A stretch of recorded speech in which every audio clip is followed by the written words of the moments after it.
Halo sahabat entrepreneur, jumpa lagi dengan saya Kak Rus. Kali ini kita akan membahas tentang bisnis. Berulang kali kita bilang bisnis. Tapi terkadang kita belum tahu apa itu bisnis. Adapun pengertian bisnis dalam konteks pembicaraan umum, bisnis atau business tidak terlepas dari aktivitas produksi, pembelian, penjualan, maupun pertukaran barang dan jasa yang melibatkan orang atau perusahaan. Aktivitas dalam bisnis pada umumnya punya tujuan menghasilkan laba untuk kelangsungan hidup serta mengumpulkan cukup dana bagi pelaksanaan kegiatan si pelaku bisnis atau businessman itu sendiri. Sahabat entrepreneur, dalam ilmu ekonomi, bisnis adalah suatu organisasi yang menjual barang atau jasa kepada konsumen atau bisnis lainnya untuk mendapatkan laba. Secara historis, kata bisnis dari bahasa Inggris business dan dari kata dasar busy yang berarti sibuk dalam konteks individu, komunitas, ataupun masyarakat, dalam artian sibuk mengerjakan aktivitas dan pekerjaan yang mendatangkan keuntungan. Atau bisnis dalam arti luas adalah semua aktivitas oleh komunitas pemasok barang dan jasa. Dalam ekonomi kapitalis di mana kebanyakan bisnis dimiliki oleh pihak swasta, bisnis dibentuk untuk mendapatkan profit dan meningkatkan kemakmuran para pemiliknya. Pemilik dan operator dari sebuah bisnis mendapatkan imbalan sesuai dengan waktu, usaha, atau kapital yang mereka berikan. Namun tidak semua bisnis mengejar keuntungan seperti ini. Misalnya bisnis kooperatif yang bertujuan meningkatkan kesejahteraan semua anggotanya, atau institusi pemerintah yang bertujuan meningkatkan kesejahteraan rakyat. Model bisnis seperti ini kontras dengan sistem sosialistik, di mana bisnis besar kebanyakan dimiliki oleh pemerintah, masyarakat umum, atau serikat pekerja. Secara sederhana, bisnis adalah semua kegiatan yang dilakukan seseorang atau lebih yang terorganisasi dalam mencari laba melalui penyediaan produk yang dibutuhkan oleh masyarakat. Dari hasil penelitian Josh W. England tahun terhadap 1072 pimpinan perusahaan di Amerika Serikat, diperoleh pendapatan yang lebih beragam tentang tujuan perusahaan, yaitu 1. Profitability, menghasilkan keuntungan. 2. Productivity, menghasilkan produk dengan kualitas atau jumlah tertentu. 3. Grow, atau tumbuh dan berkembang. 4. Employer, atau memuaskan karyawan. 5. Community interest, atau memenuhi kebutuhan masyarakat. Namun, bagi usaha bisnis tujuan utamanya adalah memperoleh keuntungan. Di Indonesia, dari tujuan di atas agaknya masih dapat ditambahkan satu tujuan lagi, yaitu untuk beribadah. Karena masyarakat Indonesia memiliki pandangan religius dan keberagaman yang kuat. Adapun lingkungan bisnis ada dua, yaitu lingkungan intern yang memberikan pengaruh langsung kepada kegiatan bisnis seperti pemerintah, pesaing, konsumen, asosiasi dagang, supplier, dan serikat pekerja. Yang kedua adalah lingkungan ekstern, yaitu memberikan pengaruh tidak langsung terhadap kegiatan bisnis seperti dunia internasional, ekonomi, sosial, budaya, dan politik. Pengertian bisnis juga memuat 4 aspek, yaitu untuk mendapatkan laba, menghasilkan barang dan jasa, sesuatu kegiatan usaha, dan memenuhi kebutuhan masyarakat dalam sehari-hari. Jenis bisnis ada 4, meliputi monopsony, adalah keadaan di mana satu pelaku usaha menguasai penerimaan pasokan atau menjadi pembeli tunggal atas barang atau jasa dalam suatu pasar komoditis. Kondisi monopsony sering terjadi di daerah-daerah perkebunan dan industri hewan potong ayam, sehingga posisi tawar-menawar dalam harga bagi petani adalah nonsens. Perlu diteliti lebih jauh dampak fenomena ini. Apakah ada faktor-faktor lain yang menyebabkan monopsoni sehingga tingkat kesejahteraan petani berpengaruh? Salah satu contoh monopsoni juga adalah penjualan perangkat kereta api di Indonesia. Perusahaan kereta api di Indonesia hanya ada satu, yakni KAI. Oleh karena itu, semua hasil produksi hanya akan dibeli oleh KAI. Kedua, pasar oligopoli adalah pasar di mana penawaran satu jenis barang dikuasai oleh beberapa perusahaan. Umumnya, jumlah perusahaan lebih dari 2, tetapi kurang dari 10. Dalam pasar oligopoli, setiap perusahaan memposisikan dirinya sebagai bagian yang terkait dengan permainan pasar, di mana keuntungan yang mereka dapatkan tergantung dari tindak tanduk pesaing mereka, sehingga semua usaha promosi, iklan, pengenalan produk baru, perubahan harga, dan sebagainya dilakukan dengan tujuan untuk menjauhkan konsumen dari pesaing mereka. Praktek oligopoli umumnya dilakukan sebagai salah satu upaya untuk menahan perusahaan-perusahaan potensial untuk masuk ke dalam pasar, dan juga perusahaan-perusahaan melakukan oligopoli sebagai salah satu usaha untuk menikmati laba di bawah tingkat maksimum dengan menetapkan harga jual terbatas, sehingga menyebabkan kompetensi harga di antara pelaku usaha yang melakukan praktek oligopoli menjadi tidak ada. Struktur pasar oligopoli umumnya terbentuk pada industri-industri yang memiliki kapital intensif yang tinggi, seperti industri semen, industri mobil, dan industri kertas. Dalam Undang-Undang Nomor 5 Tahun 1999, oligopoli dikelompokkan ke dalam kategori perjanjian yang dilarang, padahal umumnya oligopoli terjadi melalui keterkaitan reaksi, khususnya pada barang-barang yang bersifat homogen atau identik dengan kartel, sehingga ketentuan yang mengatur mengenai oligopoli ini sebaliknya digabung dengan ketentuan yang mengatur mengenai kartel. Yang ketiga adalah oligopsoni, adalah keadaan di mana dua atau lebih pelaku usaha menguasai penerimaan pasokan atau menjadi pembeli tunggal atau atas barang dan atau jasa dalam suatu pasar komoditas. Yang keempat adalah pasar monopoli, dari bahasa Yunani yaitu monos, satu, polien, menjual. Adalah suatu bentuk pasar di mana hanya terdapat satu penjual yang menguasai pasar. Penentu harga pada pasar ini adalah seorang penjual atau sering disebut sebagai monopolis. Sebagai penentu harga, price maker, seorang monopolis dapat menaikkan atau mengurangi harga dengan cara menentukan jumlah barang yang akan diproduksi. Semakin sedikit barang yang diproduksi, semakin mahal harga barang tersebut.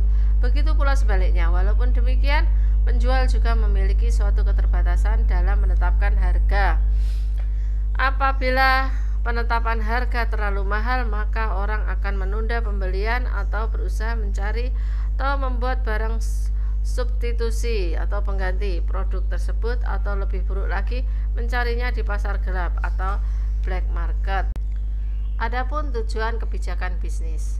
Kebijakan adalah suatu ketetapan yang memuat prinsip-prinsip untuk mengarahkan cara-cara bertindak yang dibuat secara terencana dan konsisten dalam mencapai tujuan tertentu.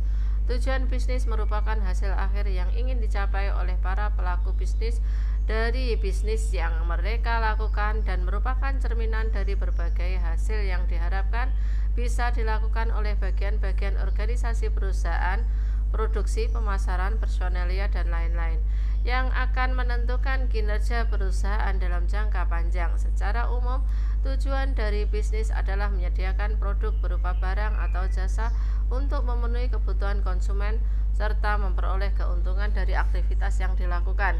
Dalam jangka panjang, tujuan yang ingin dicapai tidak hanya untuk memenuhi kebutuhan konsumen, namun terdapat banyak hal yang ingin dicapai oleh perusahaan dalam bisnisnya. Di antaranya adalah 1. Market standing. yaitu penguasaan pasar yang akan menjadi jaminan bagi perusahaan untuk memperoleh pendapatan penjualan dan profit dalam jangka panjang. 2. Innovation, yaitu inovasi dalam produk, barang atau jasa, serta inovasi keahlian. Tujuan bisnis yang ingin dicapai melalui inovasi adalah menciptakan nilai tambah pada suatu produk, misalnya shampoo to invent. 3. Physical atau financial resource. Perusahaan memiliki tujuan penguasaan terhadap sumber daya fisik dan keuangan untuk mengembangkan perusahaan menjadi semakin besar dan semakin menguntungkan. Keempat adalah manager performance and development. Manager merupakan orang yang secara operasional bertanggung jawab terhadap pencapaian tujuan organisasi. Untuk dapat mengelola perusahaan dengan baik, manajer perlu memiliki berbagai kemampuan dan keahlian yang sesuai dengan profesinya. Maka diperlakukan peningkatan kinerja dan pengembangan kemampuan manajer melalui serangkaian kegiatan kompensasi yang menarik dan program training and development yang berkelanjutan. Yang keempat adalah worker performance and attitude. Untuk kepentingan jangka panjang, maka sikap para karyawan terhadap perusahaan dan pekerjaan perlu diperhatikan agar dapat bekerja dengan baik. Yang kelima adalah public responsibility. Bisnis harus memiliki tanggung jawab sosial seperti memajukan kesejahteraan masyarakat, mencegah terjadinya polusi, dan menciptakan lapangan kerja, dan lain-lain. Selanjutnya adalah sistem perekonomian dan sistem pasar. Perekonomian pasar bergantung pada kapitalisme dan liberalisme untuk menciptakan sebuah lingkungan di mana produsen dan konsumen bebas menjual dan membeli barang yang mereka inginkan dalam batas-batas tertentu. Sistem ekonomi sebagai solusi dari permasalahan ekonomi yang terjadi dapat dibedakan menjadi 4 macam, yaitu 1. Sistem ekonomi tradisional. 2. Sistem ekonomi pasar atau liberal bebas. 3. Sistem ekonomi komando atau terpusat. 4. Sistem ekonomi campuran. Kemudian kesempatan bisnis atau usaha. Langkah pertama adalah kenali diri sahabat entrepreneur sendiri. Bagaimana dengan minat dan kemampuan Anda? Apakah kekuatan dan kelemahan, dan apa yang membuat Anda bersemangat? Bisnis adalah salah satu bidang yang luas. Bisnis termasuk peringkat 10 jurusan yang paling menguntungkan dari lulusan perguruan tinggi. Lulusannya memiliki berbagai kesempatan kerja di sektor swasta, sektor publik, dan non-profit. Belajar bisnis itu menggairahkan lingkungan yang kompetitif, tantangan pemasaran dan penjualan barang dan jasa, kemampuan menangani proyek, negosiasi, dan menghasilkan penjualan. Jika Anda ingin memulai bisnis Anda sendiri atau menjadi wirausahawan, memulai berinvestasi dengan belajar bisnis administrasi sebagai langkah persiapan awal yang baik. Dengan belajar bisnis, sahabat entrepreneur memiliki peluang untuk sukses. Pilihan karir yang tak terbatas dan potensi pendapatan yang sangat baik tergantung kepada sahabat mau mengambil kesempatan atau menghilangkannya begitu saja. Belajar bisnis tidak harus memiliki lembaga pendidikan, tidak harus melalui lembaga pendidikan yang formal. Sahabat bisa mempelajarinya dengan langsung praktek, mengikuti pelatihan atau seminar bisnis, mengikuti forum bisnis, dan masih banyak lagi. Semakin sahabat sering mencoba belajar berbisnis, maka hal itu merupakan kesempatan paling efektif berbisnis terbuka bagi siapa saja yang mau mencoba dan belajar, entah itu pria atau wanita, muda atau tua, single atau sudah menikah. Peluang berbisnis bisa sahabat entrepreneur mulai dari bisnis baju, makanan, properti, kebutuhan rumah tangga, ataupun jasa. Adapun unsur-unsur penting dalam aktivitas ekonomi.